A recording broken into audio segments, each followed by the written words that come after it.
সুপ্রিয় দর্শকবৃন্দ, আসসালামু আলাইকুম রহমতুল্লাহি বরকাত। আজকে আমি যুগের চিন্তা একটা ইউটিউব চ্যানেল, সেখানে আমাদের নির্বাচন কমিশন সিইসি ওনার একটা বক্তব্য শুনে খুব হতাশ হলাম।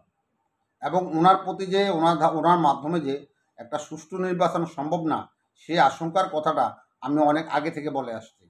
ওনার কিছু কার্যক্রম, কিছু কথাবার্তা, সেখানে জাতীয় পার্টির নামটা সাংবাদিক সাহেবরা জাতীয় পার্টির বিষয়ে ওনাকে প্রশ্ন করলে উনি বলেন জাতীয় পার্টির নাম শুনলে উনি কনফিউজড হয়ে যান। তখন সাংবাদিক সাহেবরা যখন পাল্টা প্রশ্ন করে জাতীয় পার্টির নামে একটা কমিটি ওয়েবসাইটে দেওয়া আছে, তখন বলছেন তখন দেখা যাবে। আপনি একটু শুনেন, আপনাদের আমি একটু শোনাচ্ছি।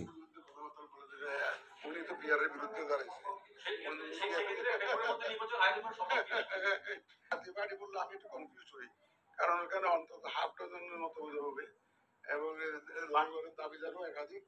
এই জন্য আমি বুঝতে পারতেছি না আপনাকে কার কথা বলছেন।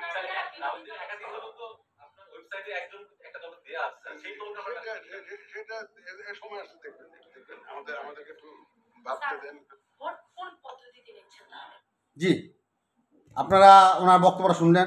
উনি যেভাবে সাংবাদিকের প্রশ্নে হে হে করে হেসে উঠলেন, এটা একটা এটা কোন মন মানসিকতার লোক মনে হয়? একটা বালখিল্য অবস্থা। এত গুরুত্বপূর্ণ একটা বিষয় উনি একটা বালখিল্যের মতো সাংবাদিক প্রশ্নে হে হে হে করে হেসে উঠলেন। জাতীয় পার্টির নামে উনি কনফিউজ হয়ে গেলেন। লাঙ্গলের একাধিক দাবিদার আছে। আরে জাতীয় পার্টির তো একটা গণতন্ত্র আছে। জাতীয় পার্টি 1986 সালে জন্মলাভ করে, তখন একটা গণতন্ত্র তৈরি হয় এবং জাতীয় পার্টি এর আগে 9টা কাউন্সিল করেছে। নবম কাউন্সিলে জাতীয় পার্টির চেয়ারম্যান নির্বাচিত হয়েছেন গোলাম মোহাম্মদ কাদের, এবং সারা দেশের সমস্ত ডেলিগেটর এবং কাউন্সিলরদের উপস্থিতিতে সর্বসম্মতিক্রমে উনি জিএম কাদের চেয়ারম্যান নির্বাচিত হয়েছেন। এবং ওই কাউন্সিলে জাতীয় পার্টির যে গঠনতন্ত্র, সেই গঠনতন্ত্র এবং কমিটি নির্বাচন কমিশনে দেওয়া আছে। কিন্তু নির্বাচন কমিশনার মহোদয়, সিইসি মহোদয়, উনি যেভাবে হে হে করে হেসে উঠলেন, এটা খুবই আপত্তিকর বিষয়। আমি খুবই আশ্চর্য হলাম ওনার এই হে হে করে হেসে ওঠাটা। এবং সাংবাদিকদের পাল্টা প্রশ্নে উনি বললেন সময় হলে দেখা যাবে। এই সময়টা কবে হবে?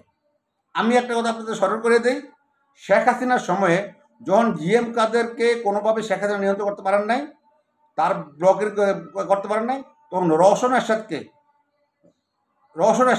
শেখ হাসিনা হাত করলেন এবং একটা গ্রুপ তৈরি করলেন। ওই অবস্থায় আওয়ামী লীগ থেকে এবং সরকার থেকে বেরিয়ে আসার জন্য জিএম কাদের অনেকবার চেষ্টা করছেন এবং জাতীয় পার্টির সংসদীয় দলের মিটিং ডেকে সেখানে সংসদীয় দলের প্রধান হন জিএম কাদের এবং বিরোধী দল হিসেবে জিএম কাদেরকে দল সম্মতি দেয় এবং এই চিঠিটা স্পিকারের কাছে পাঠানো হয়। দুর্ভাগ্যজনক বিষয় হলো স্পিকার রুলিংটা আর দেয় নাই। দ্বাদশ সংসদ নির্বাচনের পূর্ব পর্যন্ত স্পিকার রুলিংটা দেয় নাই। কেন দেয় নাই? জিএম কাদেরকে অথবা জাতীয় পার্টিকে ব্ল্যাকমেল করতে হলে তাদের এই ধরনের একটা উপগ্রুপ লাগবে। ঠিক সেই ধরনের একটা উপগ্রুপ আবার এই সরকার আমলে আবির্ভাব হয়েছে। ওই গ্রুপটাই সেরকম না, ওই গ্রুপটাই হয়তো এখানে রওশনের সাথে মাথায় নাই, ওই গ্রুপটাই যারা রওশনের সাথে মাথায় নিয়ে রাখতো, ওই গ্রুপটা হে হে করে একটা কাউন্সিলের নামে তামাশা করলো। এর আগে একটা দশক কাউন্সিল করলো রওশন আসাদ, এখন আবার এরা করলো আরেকটা দশক কাউন্সিল রওশন আসাদ। এখন উনি যেভাবে কথা বললেন, উনি কনফিউজ হয়ে যান জাতীয় পার্টির নাম শুনলে। আমরা তো ওনার প্রতি কনফিউজ। উনি একটা নির্বাচন করতে পারবেন না সুষ্ঠু, এই মন মানসিকতা, এদের বালখিল্য আচরণ, হে হে করে হেসে ওঠাটা, একটা দল নিয়ে উনি হে হে করে হেসে ওঠাটা, এটা একটা বালখিল্য আচরণ। একটা ভদ্রলোকের বিষয়, একটা বিচক্ষণ লোকের বিষয়, একটা সাংবিধানিক প্রতিষ্ঠানে অধিষ্ঠিত একজন লোকের পক্ষে এভাবে বালখিল্য আচরণ আশা করা খুবই সাংবাদিকদের পাল্টা প্রশ্ন উনি করলেন সময় হলে দেখা যাবে। সেই সময়টা কি সেই শেখ হাসিনা আমলের স্পিকারের মতো? উনি সময় হলে দেখবেন জাতীয় পার্টি কীভাবে আটক করা ঠেকানো যায়, জিএম কাদেরকে কীভাবে ঠেকানো যায়।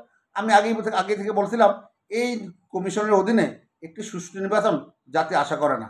আমার সেই আশঙ্কাটা আরও পাকাপোক্ত হলো। আমি এর আগে একটি কন্টেন্টে বলেছিলাম ওনার বিষয়ে আমি বলবো, হয়তো বলা হয় না, আজকেও সেভাবে বললাম না, হয়তো আরও একদিন ওনার বিষয় নিয়ে আমি কথা বলবো। এই নির্বাচনটা ওনার অধীনে সুষ্ঠু হবে বলে মনে হয় না।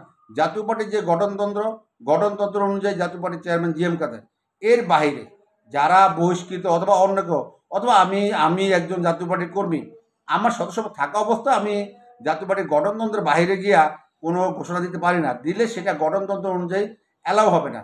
নির্বাচন কমিশনের যে বিধিবিধান, জাতীয় পার্টির গঠনতন্ত্রে যে সমস্ত বিষয়ে উল্লেখ আছে সে সমস্ত বিষয় অনুযায়ী জাতীয় পার্টির মাননীয় চেয়ারম্যান জিএম কাদের যা আনিস মাহমুদ সহ এই গ্রুপটা তথাকথিত কাউন্সিলর নামে একটা বড় কাগজ দিয়ে জমা দিচ্ছে নির্বাচন কমিশনে।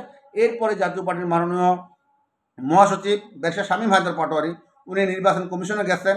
উনি আইন জাতীয় পার্টির যে বিধিবিধান গঠনতন্ত্র সব উনি দেখে আসছেন, বলে আসছেন। কিন্তু এরপরে এতদিন হওয়ার পরও নির্বাচন কমিশনের এখন ঝুলে রাখলেন। আর আজকে উনি কনফিউজড হয়ে যান। এই কনফিউজ জাতিকে আরও কনফিউজেবল মধ্যে ফেলবে। যে ধরনের মাইনাসের রাজনীতি শুরু হয়েছে, আমি তো কয়েকজনের কাছে বলছি ৭১ বিতর্কিত দলের অনুসারী আমাকে মনে হচ্ছে। অতএব সবাইকে আমার মনে হয় সাবধান থাকা উচিত। খুব দ্রুতই আপনারা এই বিষয়ে সচেতন হন। এই কমিশনের অধীনে নিরপেক্ষ সুষ্ঠু নির্বাচন আশা করা যায় না। সবাইকে ধন্যবাদ যারা আমার ভিডিওটি দেখছেন কষ্ট করে। সবাই আমার এই বক্তব্যের সাথে যদি আপনাদের কোনো মতামত থাকে প্রকাশ করার জন্য আপনারা বলতে পারেন। আসসালামু আলাইকুম ওয়া রাহমাতুল্লাহি ওয়া বারাকাতুহু।